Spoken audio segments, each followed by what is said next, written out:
So a bunch of people are apparently calling out Jimmy Kimmel and wanting him to be canceled. And of course, it's the people that in the past years have been the so-called freedom of speech people, right? The ones that hate cancel culture so much.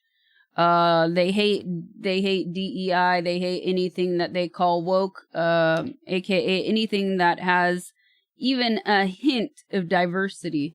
So they're calling for Jimmy Kimmel to be canceled, and apparently this is why. Let's check it out.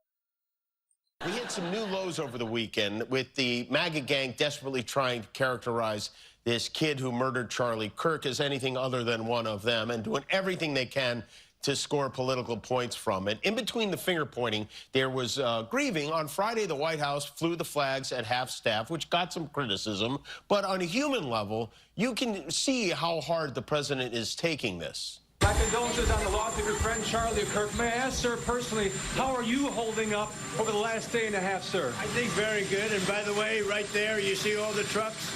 They've just started construction of the new ballroom for the White House, which is something they've been trying to get, as you know, for about 150 years. And he cares so much that he's talking about a ballroom being constructed that has been needed for 150 years. Right, because that's going to help the people of America. Everyday people are sure going to love that ballroom that they have access to. it's going to be a beauty. Yes. He's at the fourth stage of grief, construction. There's demolition, construction. This is not how an adult grieves the murder of someone he called a friend. This is how a 4-year-old mourns a goldfish.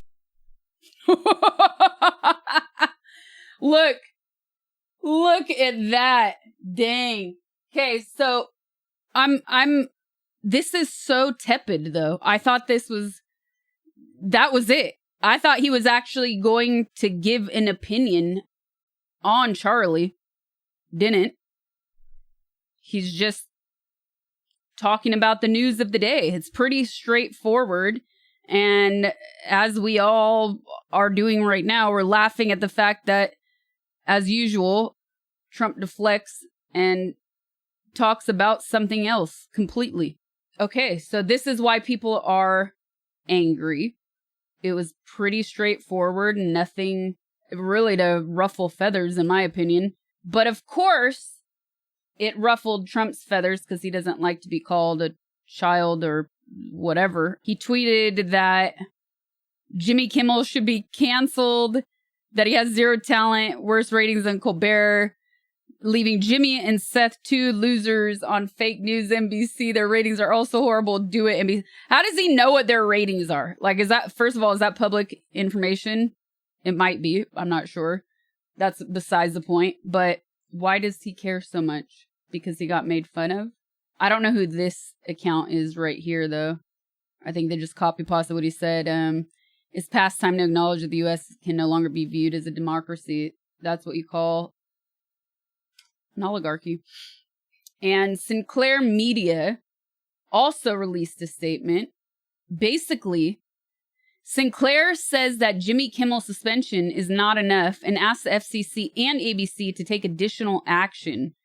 This isn't even... it's crazy because in no way, shape, or form did he even criticize Charlie Kirk's character whatsoever.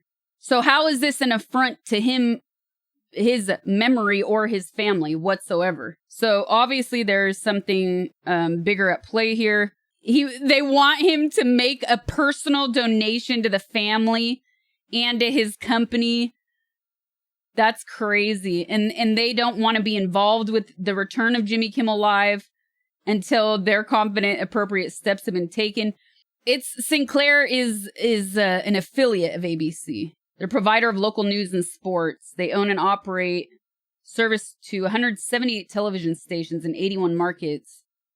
That's insane. It's important to note this because they also had local news read bias in the media, along with a video that went viral with a bunch of anchors repeating the same thing. What Jimmy Kimmel said is not wrong. And again, it's not an attack on the situation or on his assassination. It's not an attack on his character. It's not an attack on his family.